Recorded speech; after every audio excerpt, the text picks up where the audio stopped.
नमस्कार मित्रों, आज के इस वीडियो में हम जानेंगे कि प्रत्येक मानव के लिए कौन सी महत्वपूर्ण बातों को हमेशा याद रखना चाहिए एवं अपने जीवन में इसका सदैव पालन करना चाहिए। तो चलिए जानते हैं कि हमें कौन से महत्वपूर्ण बातों को याद रखना है। नंबर 1 पर याद रखो, तुम अकेले आए हो और अकेले ही जाओगे। यहाँ की ना तो कोई चीज तुम्हारे साथ जाएगी, ना ही कोई आत्मीय या स्वजन ही साथ जाएगा। नंबर 2 पर याद रखो, आज घर में तुम्हारी बड़ी ज़रूरत है और तुम भी ऐसा मानते हो कि मुझसे ही सारा काम चलता है और मेरे ना रहने पर सब काम कैसे चलेगा। पर याद रखो कि तुम्हारे मरते ही कोई ना कोई व्यवस्था हो जाएगी और कुछ दिनों बाद तो तुम्हारे अभाव का स्मरण भी नहीं होगा।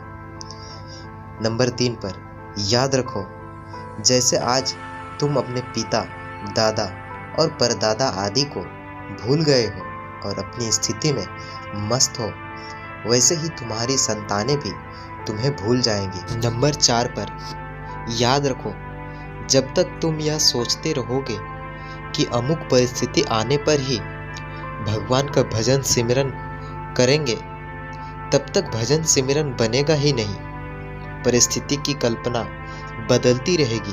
अगर तुम जिस परिस्थिति में हो और उसी में भजन सिमरन आरंभ कर दो, तो भजन सिमरन होने लगने पर परिस्थिति भी अपने आप ही उसके अनुकूल हो जाएगी। नंबर 5 पर याद रखो, मानव जीवन अजगरों की भांति लंबे काल तक नहीं रहता। फिर इस समय को बालक तथा तरुण भी सहसा मृत्यु के शिकार हो जाते हैं। अतएव बुढ़ापे की प्रतीक्षा ना करके तुरंत भजन सिमरन में लग जाओ। यदि यह अवसर हाथ से निकल गया तो फिर पीछे सिवा पछताने के और कोई भी उपाय नहीं रह जाएगा। नंबर 6 पर याद रखो, परमात्मा ने तुम पर कृपा करके इस संसार सागर से तरने और परमात्मा का प्रेम प्राप्त करने के सारे साधन सुलभ कर दिए हैं। इन साधनों को पाकर भी यदि तुम असावधान रहोगे और इनसे लाभ नहीं उठाओगे, तो तुम्हारे समान मूर्ख और कौन होगा।